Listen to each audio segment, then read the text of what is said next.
All right. Wow. Well, today's the day. End of 2018. Let's see what happened this year. It was a big year. I'm really excited about it. I just want to record. Let's make it go. So, start of this year was the end of the cryptocurrency bull market. Yeah.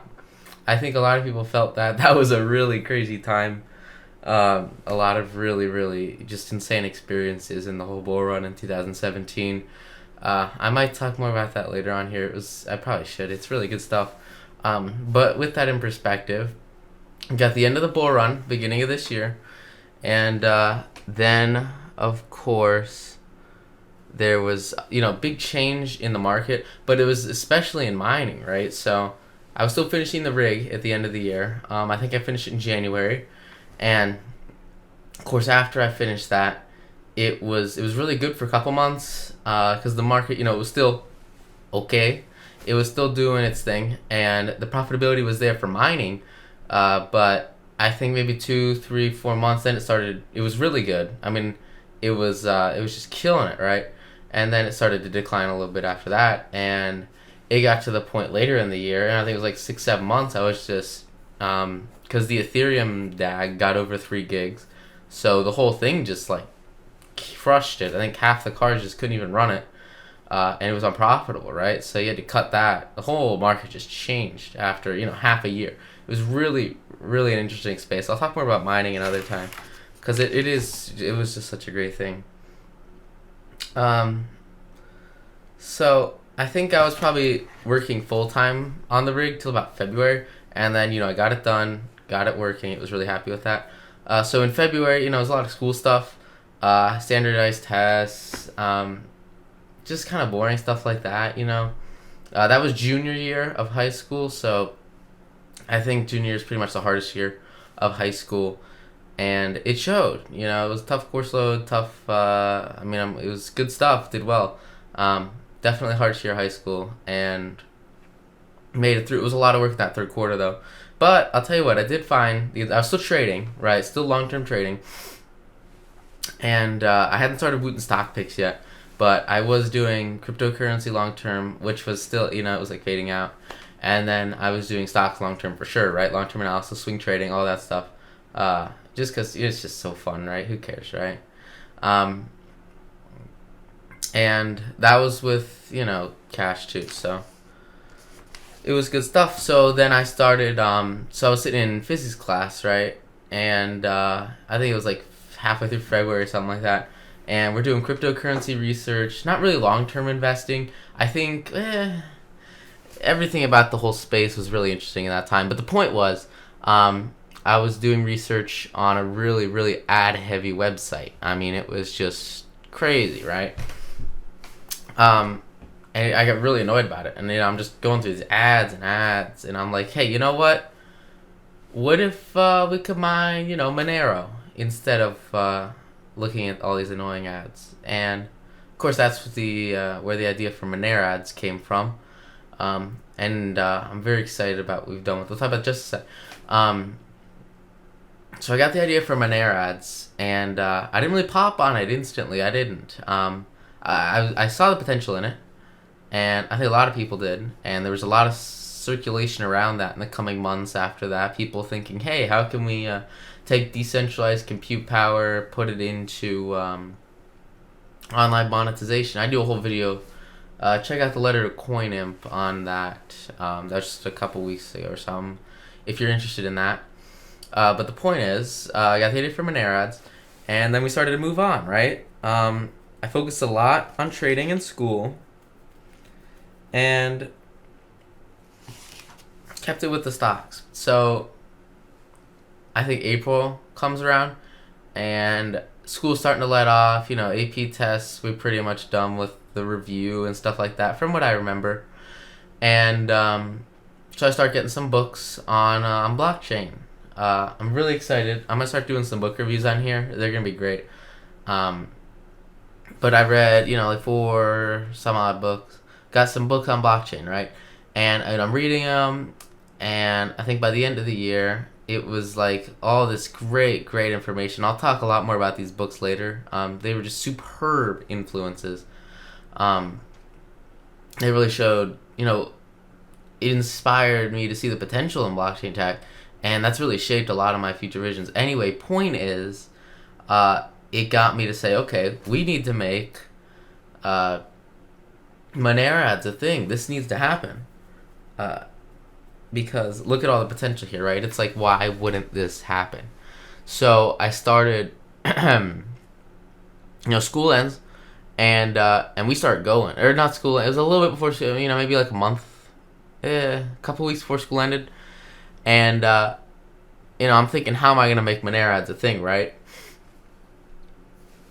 So I started talking to my bud CJ, and he he's good at code. He's got an extensive history in computer science. Very cool guy. And I'm trying to figure out how we're gonna make this work. Start talking to him, and lo and behold, we start working together, and we get the site going. We get the so I guess summer started, and we had the idea in mind, and we said, this is gonna happen. We're gonna make Monero ads a thing. So CJ started taking on most of the coding, back end dev, and I was taking care of all. I mean, there's a lot of business stuff. So I think probably the first month, even before summer started, it was all about setting up the basis for the company and working through, here's how it's going to work, what we need to happen, what's got to get built into the back end to make it easy, right, for the publishers to, this is on the Monero ads video. Point is, he was doing technical stuff, and then I think week into summer, I had everything planned out. We were all good. I wrote all the copy. We were done with that. And then I just started doing business stuff, right? So I spent 2 weeks just straight reading business taxes, learning basically everything, reading every IRS publication. Basically, it was a lot of taxes, but really useful stuff right now. I got a great handle on business tax and accounting.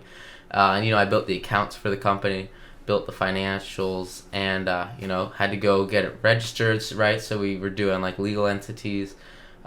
We ended up going with LLC as S corp.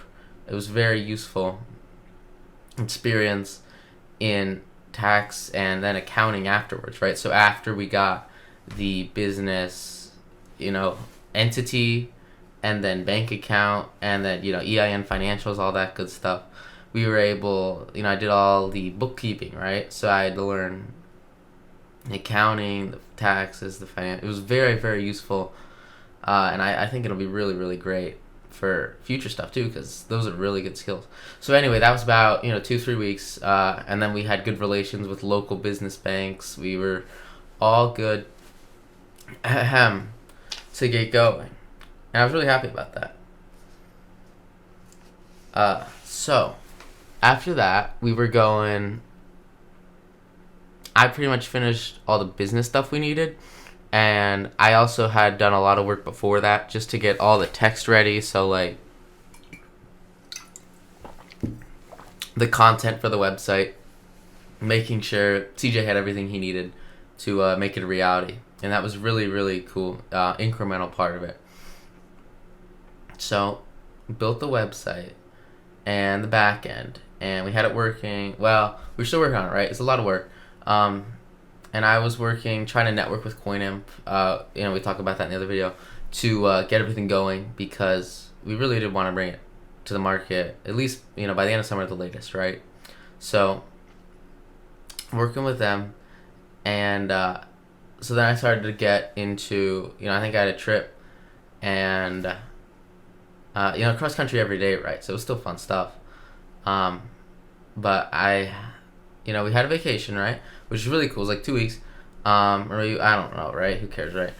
Point is, we got a lot of really good personal development books. And I think I'll talk about those later. I really want to do, some video reviews of these books, because they were really, really useful. But I started going a lot into personal development, and I did, morning trading during those couple weeks too, which is really nice. I wasn't able to do morning trading, at home, because it's like, I think cross country ends at 9:35, and stock market opens at 9:30, right? So what are you gonna do? Point is, though, it was really cool. So I started doing it's just like 3 hours a day, to keep my skills intact, right? Make it work, and then also reading some really really good self development books. And those, we got back from that, and I think I finished those. There's a lot of stuff to get through, but I finished that on 3 weeks. And then it was at the point where I was working with CJ. We were finalizing everything for the business, making sure Look Good be taken care of all the domain stuff, registration there, and then getting the hosting, just web dev stuff, nothing big. It was really cool because, I'd never set up like a at custom domain email before. So a lot of really useful networking skills, experiences. It was really, really nice. So we finished all the technical stuff, and then he was just finishing a little bit more with the back end, and I was pretty much done with everything I could do for it. I was really excited about that. So school year's almost here. I'd say maybe 3 weeks away. No, maybe 2 weeks away.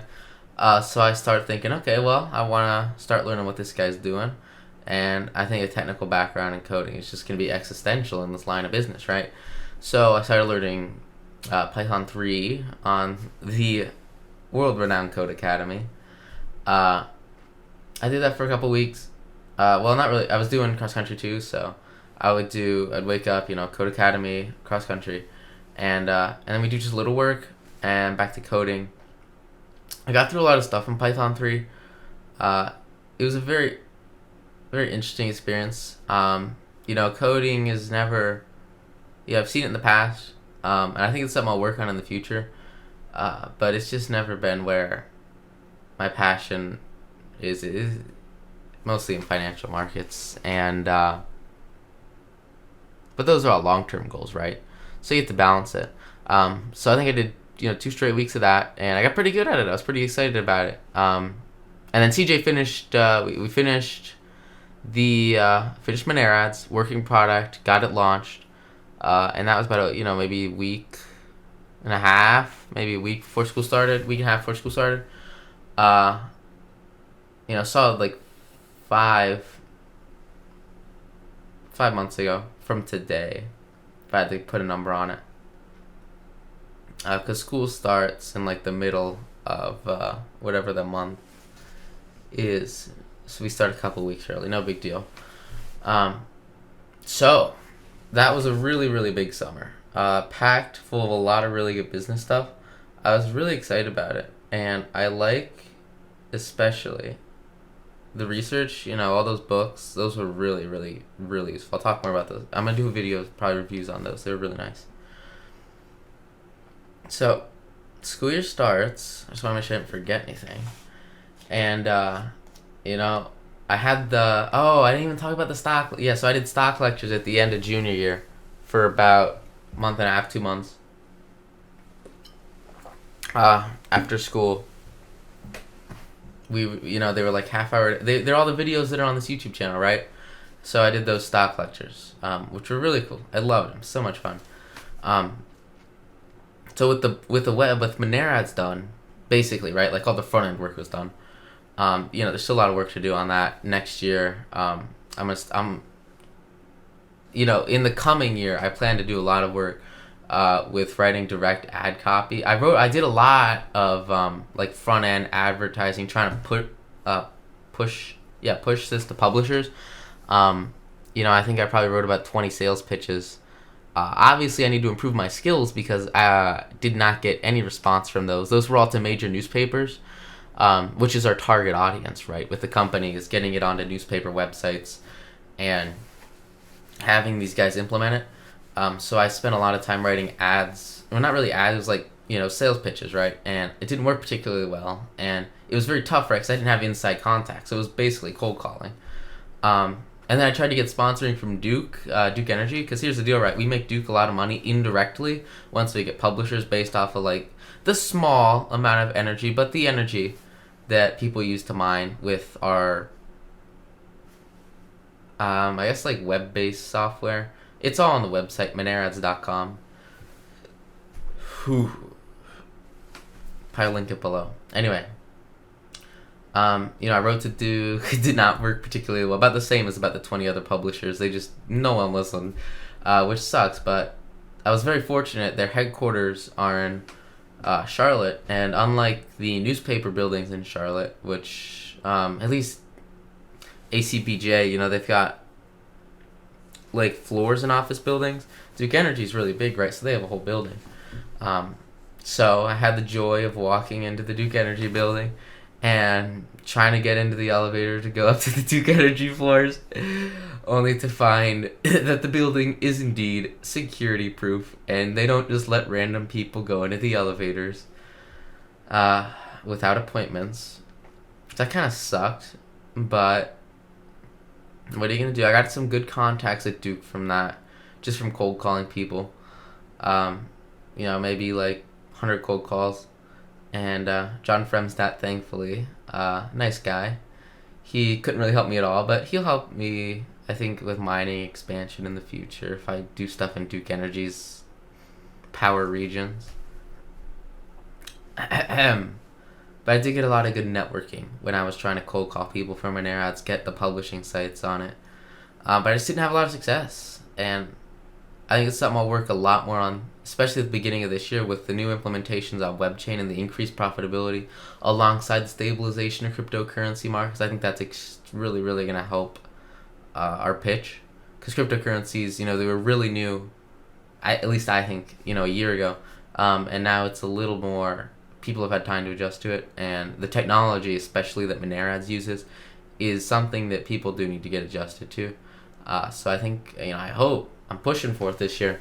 We'll see if it works. I got a lot of goals set for Monerads this year, and I'm going to work very hard to get our first client. Oh, man. But it's been tough. Anyway, so I started writing the book, right? So, the way I see it, there's two super big problems right now in financial markets, and especially like stock investing, personal finance. And I think the first is an extremely large barrier to entry into finance through registration, legal, you have to have an SSN. Like, there are 2 billion unbanked citizens in this world. At least that's what one of these blockchain books said. And 2 billion people without bank accounts, how do you think they're going to make a brokerage account to start building their savings and retirements? Like, it's just not going to happen, which I think is a huge problem. There's a systematic high barrier to entry into finance, and that's something I hope to work to solve in the coming years of my career. It's not something I can do overnight. It does take a couple $1 million to start a brokerage, at a minimum. I mean, that's like an ETF at least. I mean, it's a lot. Point is, there's also a super high educational barrier to entry into finance. And when I started learning about the stock market 2-3 years ago, it was all just a bunch of hodgepodge sites. There was never like any really good source for educational information. I spent probably like 4 or 5 months before I left Subway. Well, I guess 4 or 5, yeah, something like that. I mean, it was months on months of just research because nothing good was out there, and you had to like figure all this stuff out, and there just was no good source of here's the stock market, here's how you crush it, go at it. It was all scrambled, jumbled websites here, websites there. And all the books on it, they were all like niche specific or way too technical, or they just didn't apply really to at least what I found to be the pinnacle and the baseline principles for building retirements and savings in the stock market and other financial markets too. So I decided, what? I want to solve this barrier to entry. I want to change the way people look at personal finance and investing. And I started writing my book, right? And I said to myself, what? I really want to get this done. And I want to make it something that's going to have an impact. So I set the deadline, December 24th. Don't really know why, except that I knew it was going to happen. And end of the year, I'm very excited to say I did, it was a lot of work. the book. It was, I based it off those stock lectures I did, but I've just expanded it so much from that. And I mean, you put 6 months, 5 months, half a year. You put half a year into a document, book, and it's just insane how much I've been able to. I'm really proud of what's in it, and I think it's gonna change how a lot of people look at personal finance and investing. It's just like it 0 to 100 in personal finance and investing, and it's like something I hope is really gonna change the way people look at financial advisors, especially why can't I do this myself? Because it really can, and that's what I want to teach through the book. I think it's a much more scalable way to teach too. It's like a lot more developed too, because there's a time to develop it, and I mean there's a lot of time. I think I balanced it pretty well. I was doing 30-hour weekends on it, and then school breaks it was like every day, right? And especially I think after school I had to wake up. I really the book is something that actually really changed my sleep schedule. It used to be not particularly disciplined. I didn't have a really great sleep. I mean, it wasn't bad, right? I'd go to bed and I'd wake up. It was usually 8 hours. I'd just be like, wake me up in 8 hours, especially in the summer. And when school started, it was about the same. But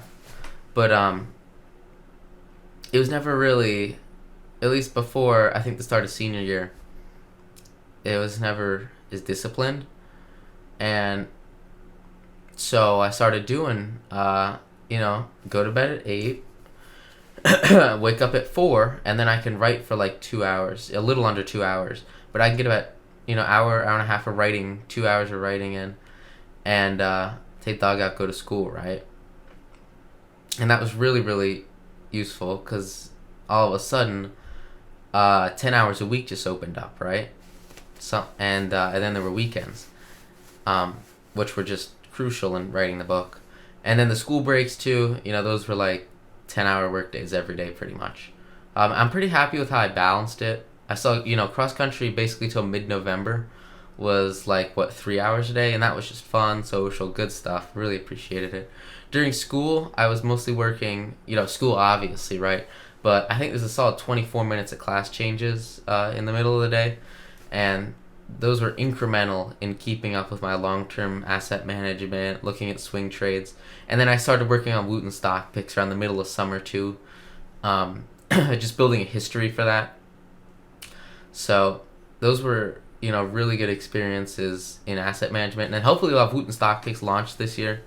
I'm thinking probably February 12th. But I did mention it in the book, so I might have to do it a little earlier than that. I've already got the site designed. No big deal there. I just I've been working so much on the book lately, and the whole time, right? There was, I went on dates, had fun stuff with friends, had parties for sure, but it was a lot of dedication, and I mean, it was about 110% in the book. It's just been a radical change in how I look at work, what I can get done. I can't, it's just so much that's been done with the book. It's been a incremental part of, I think, my development this year and for the rest of my life. I mean, I'm very, very proud of it. I hope the marketplace appreciates the value in it as much as I've worked on. It's been really great. So yeah, I finished the book by my deadline, Christmas Eve, the 24th. I'm just doing citations. I think this Thursday I'll start editing. It's give or take 40 chapters. So we're gonna find 40 kids and we're gonna make it happen because I gotta get it published by January 29th, right? And I think I set a lot of deadlines for myself, strict deadlines, because there are just so many problems I see in centralized financial markets, and I think deadlines help me keep myself on track to solve those, and I really do hope. Well, I know it's just gonna have to get done. So, finish the book.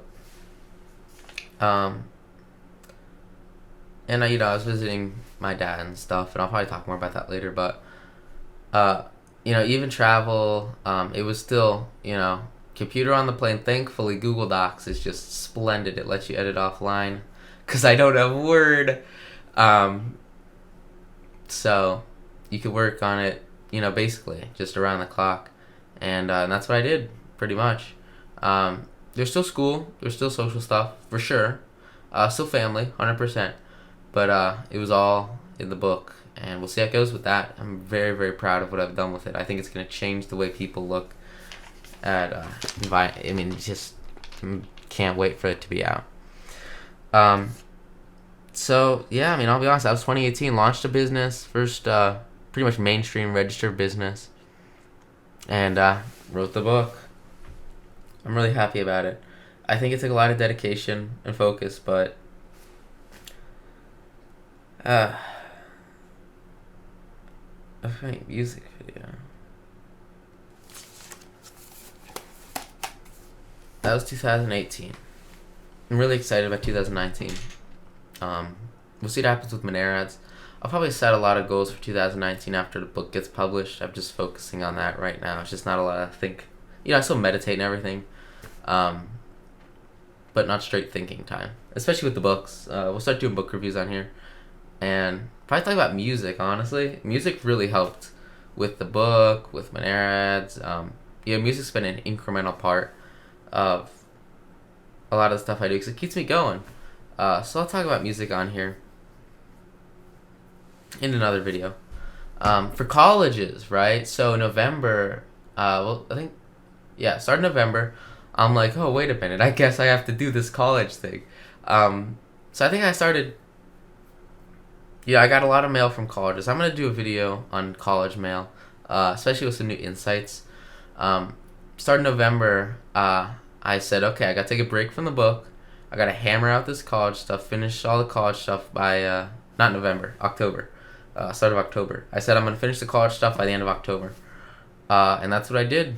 I applied to give or take 50 colleges in the month of October.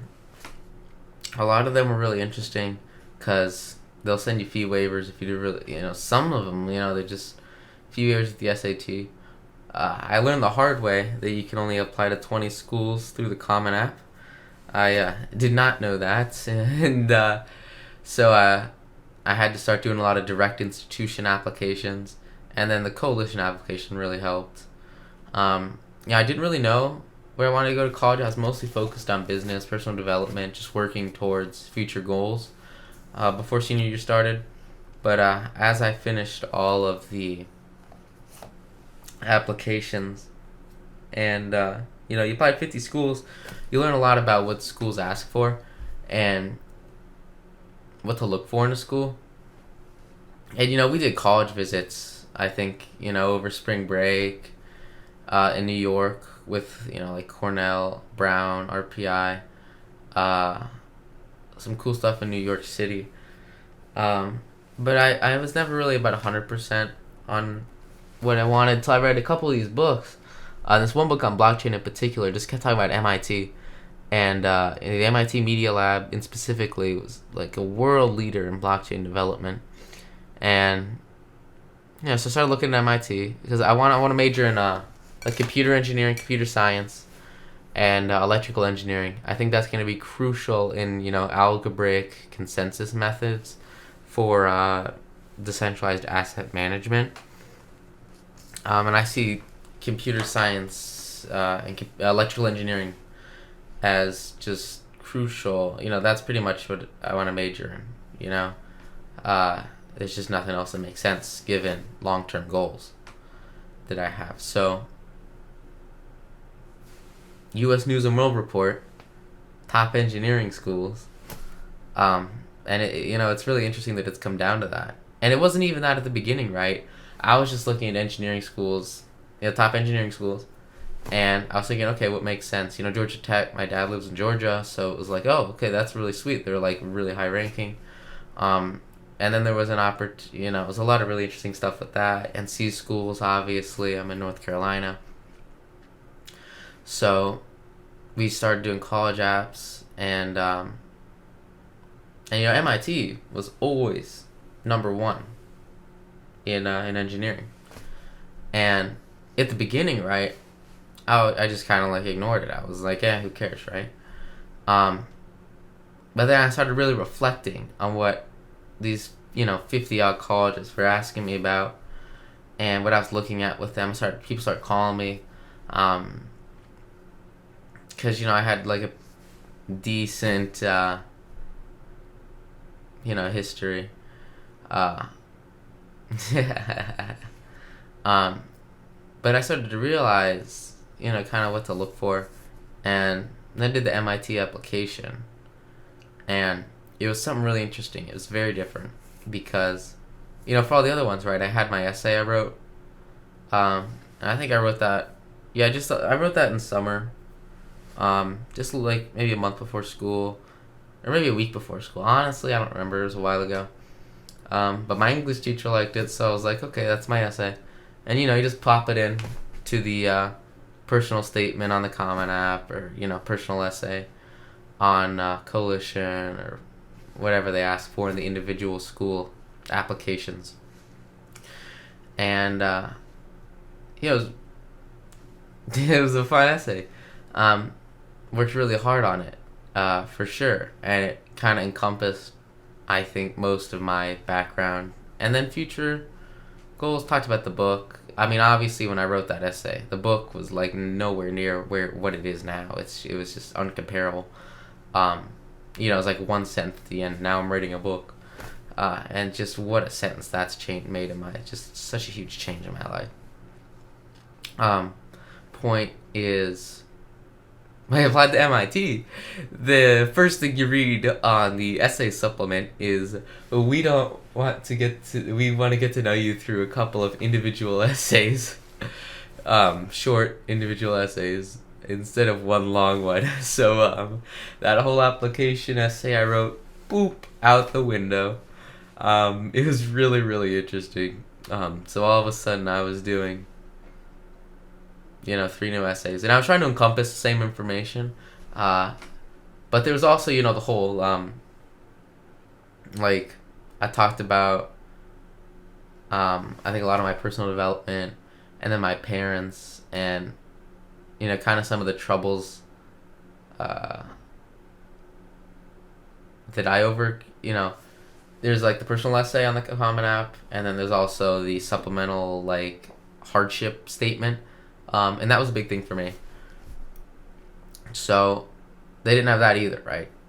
So I had to somehow squeeze, I don't know, 1,500, 1,600 words into like 250 word essays.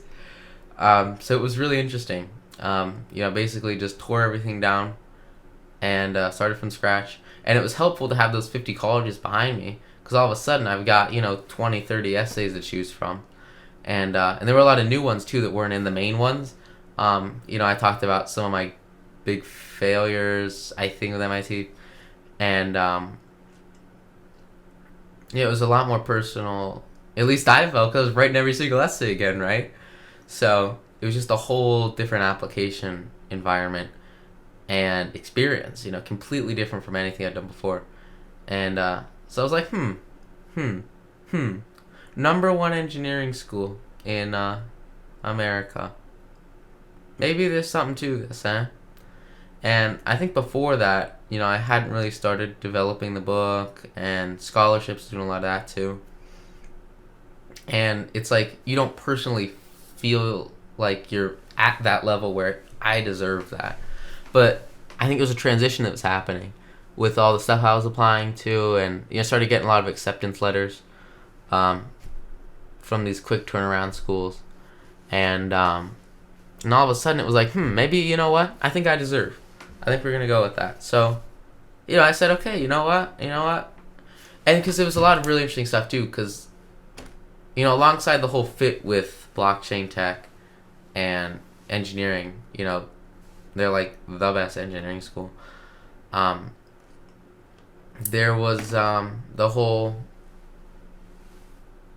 what makes sense and what kind of community do I want to be around. because I think that's a really, really big part is people. People are just huge, right? So MIT's in Boston. It's in Cambridge, right? Right next to Harvard.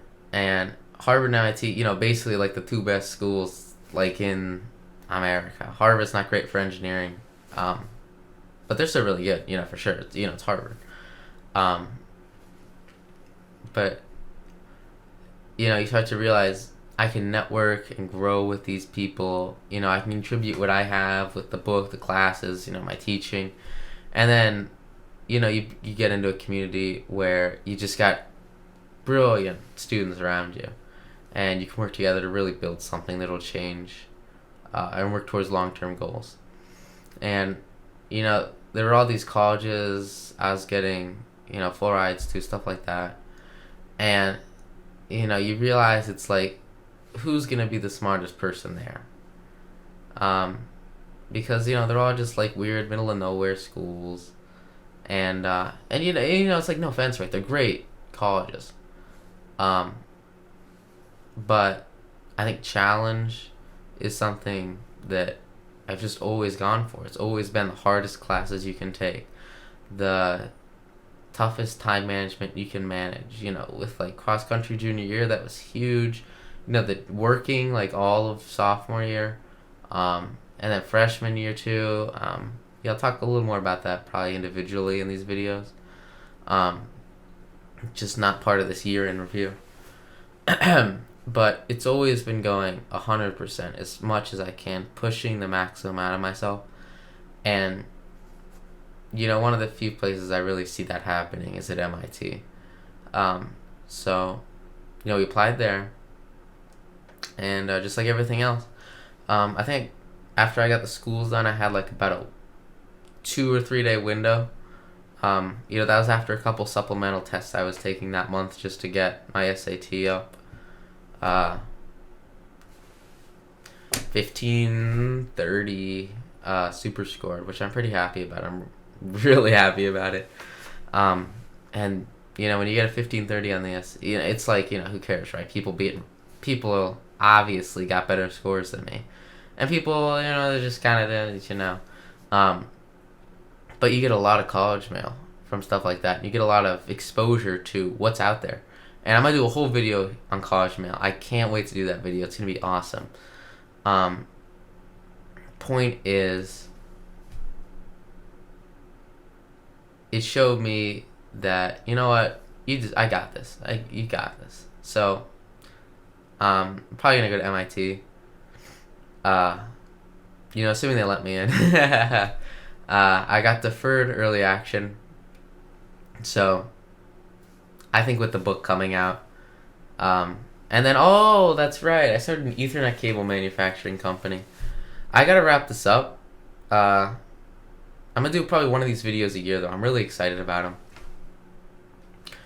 I think, keeping yourself accountable is really important, and this is exactly what that is every year I want to see what got done, how can I make it better, and then prospects for next year. Prospects for next year I think depend, because it's all like medium-term goal setting. I've got long-term goals for sure, and those are what I overall strive towards, and then it's just making it work in between. But anyway, so I started a computer networking class this year, and long story short, it's really cool. We started using some of the coding skills I developed, and we're learning now more about networking. I think networking is going to be huge when I start, large-scale cryptocurrency mining, especially like with a hedge fund, or it's all future stuff, right? But I think I definitely need a background in networking to make that stuff work, and especially with if you want a whole institution-sized mining operation, you just got to get the networking down for sure. And if you want office space for a prop trading firm, which I definitely want to get going in college, then you just gotta have networking. And that's computer IT networking. So we're working towards Net Plus certification, Dell. We did Dell certification, and we got this huge textbook we're going through, and then also coding projects too that we're working on. So We're doing that in computer networking class. It's called Tech Lab. I don't know. I applied for it last year and they let me in. I was very excited to do it, and it's just been awesome. I mean, it's just such great. Probably one of the few classes. Well, it's like I really like classes that give you, like an immediate sense of real world use, and that's exactly what I get from this. And transitioning that, we were learning about Ethernet cables. I don't know, maybe 2 months into school. And we spend a day learning how to make an Ethernet cable. I mean, mind blown. I had no clue, right? It was like, what? You can make an Ethernet cable by just making an Ethernet cable? It was the craziest thing. I couldn't believe it. You just snip the ends off, you put the wires through into a little plastic bit, crimp it with a tool, and you have an Ethernet cable. And I'm looking at my hands, I'm like, this is a marketable product that I just made. I couldn't believe it. It was just astounding. And I showed it to my friends, I'm like, yo, check out this Ethernet cable. And then they're like, dude, I need an Ethernet cable. And I'm like, of course the market needs Ethernet cables. I just couldn't believe it. It was like one of the first things where I was able to make it happen. And I noticed, hey, this is something that you can do. So I got together with a buddy. He went to the stock classes. He's been trading. He's been a big inspiration in the book. And guy's taken his lawnmower money and put it in the stock market. I absolutely just huge inspiration. I love it. One of the biggest factors, especially behind starting the book, was really seeing him succeed and start to put away money into assets for long-term growth. He's a incremental inspiration in the book, and realizing that, hey, what you're teaching can make a difference, and you got this. Anyway, so we started, we got together. I'm like, hey, you know what? Let's make Ethernet cables. And he's like, okay, sure. He's like, why not, right? Why not? And that's something I think I've asked myself a lot. Why not? Why not spend the next 2 weeks learning about taxes and reading through? Mitt Romney's tax report actually got scrambled on at the end. That was a really, really great one. And it just shows you so much about perspective, right? And it's like, if you want to build a business, study business. It's like, yeah, I think, I probably got like a whole college course on business in like a month and a half, 2 months, starting with ads. It was like, oh, okay, that's finance, that's accounting, that's taxes. I guess I don't need to, and you look at like online classes for that stuff too. I think over the summer I did some online micro, macro, like economics class. I just couldn't believe the school didn't offer economics classes. So I was doing that too. But anyway, back to the Ethernet cable business. So we're just like, okay, sure. We ordered 1,000 feet Ethernet cable, cut it up, 10-foot increments looked like what was selling on Amazon. I had some experience with Amazon because over the summer I was preparing, once I figured out I wanted to write the book, I said, okay, let me get just a little bit of experience in book distribution. So, I went to the dollar store, and I bought pretty much like this really cool app. I'll probably do like, I don't know if I'll talk about this later. They got this Amazon app, right? And you just scan a barcode, it tells you how much it sells for on Amazon. And there's a whole bunch of people talk about this online. But the point is, dollar stores got $1 books. They're brand new. You sell brand new things on Amazon. That's how it works, right? So I'd scan all the books, find the ones I could sell for like basically over $5 profit, give or take. And then I would just buy like $41 books, because like, why not, right? The ones with high profit margin.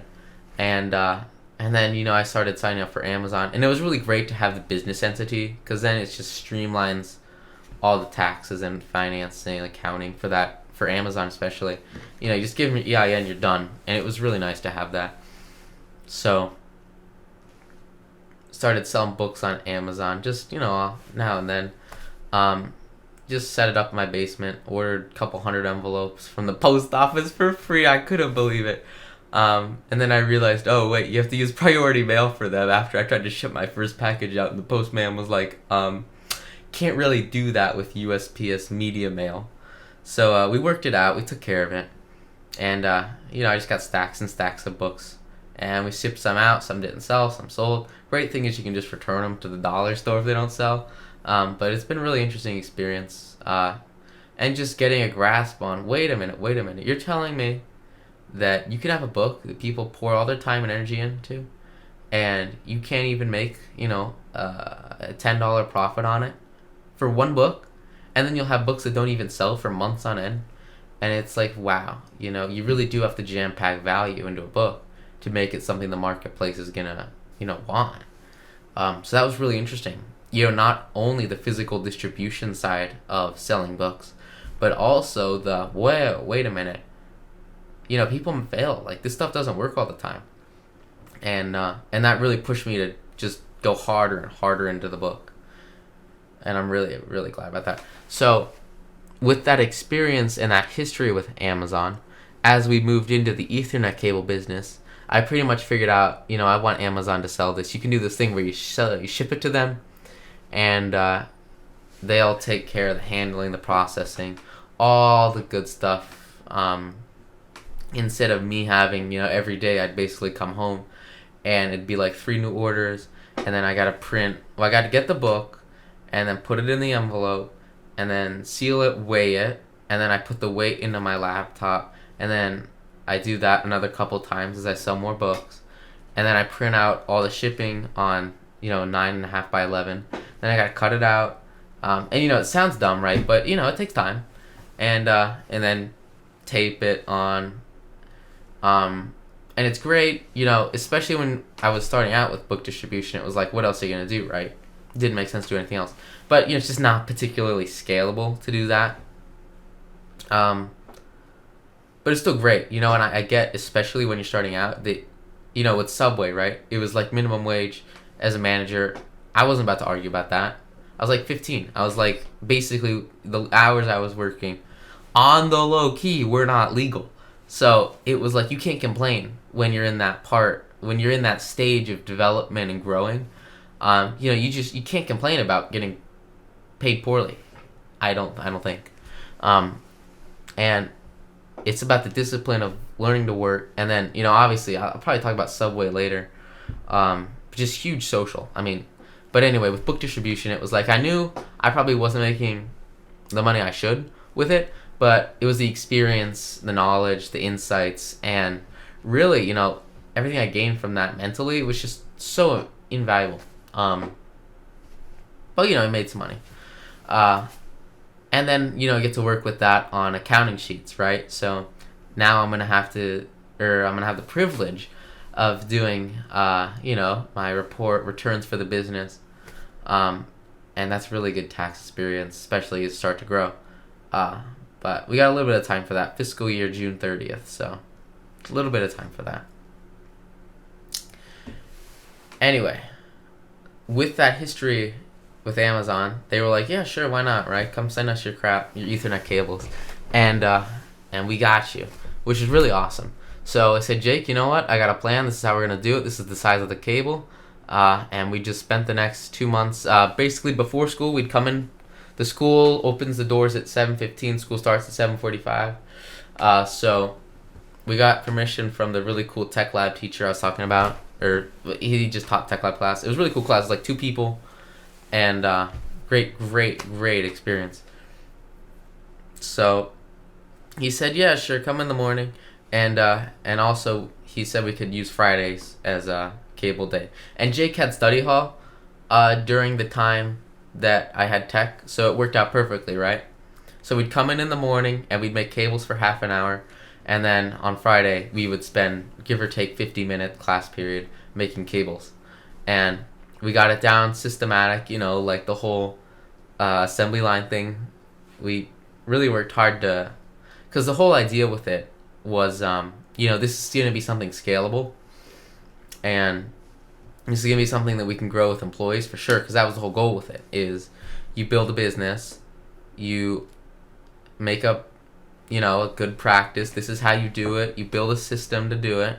You build a distribution channel, and then you automate it. You get employees, and you just make it happen. And, the whole idea was he manages it just on the day-to-day. and I'll take care of all the administrative stuff, get it to Amazon, get the pricing, advertising, all the good stuff. So we started making cables, and after about a month, basically after the first couple weeks, we got the whole system down. This is how we're gonna do it. This is the fastest way we found to do it.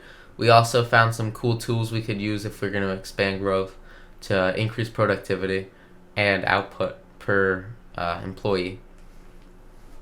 And at the same time, I was still working on my Nair ads. We were still some developments with that, but it was mostly the bug. But intermittently, we made Ethernet cables. We, I think, around November rolled around, and we started, mid to late October. Definitely, actually, we probably started about, we started about halfway into November. And after we got the whole systems down, we got a couple guys that were just awesome. They came in and helped make the Ethernet cables every morning so that we could ramp up production. So in the equivalent of, about a month, it was basically a month of a half hour every school day, and then also that 50-minute time slot at the end of the week. Very proud of what we did. We set a deadline. We said December 1st, that's the deadline. We got to get this stuff to Amazon. So we built 100 Ethernet cables, right? 1,000 feet, 10-foot cables. Cut it, crimped it, systematically sheathed it, put it in the thing, and 100 Ethernet cables. And then at the end of it, it was really cool. We learned about, barcodes and getting all that stuff taken care of. Just kind of the extra stuff you don't think about, but you really do have to consider. I learned I learned a lot about barcodes. It's like a couple $100 a year just that barcode. It's really, really interesting stuff that I'm sure is going to come in use with the book, and then if I ever do physical distributions later. And then also, I forgot to talk about it, so I'll just mention it real quick because I think we're about done here. In the summer, I was also working towards large-scale mining operations. I think I spent about a week or two, maybe about a week, a full week, a dedicated week.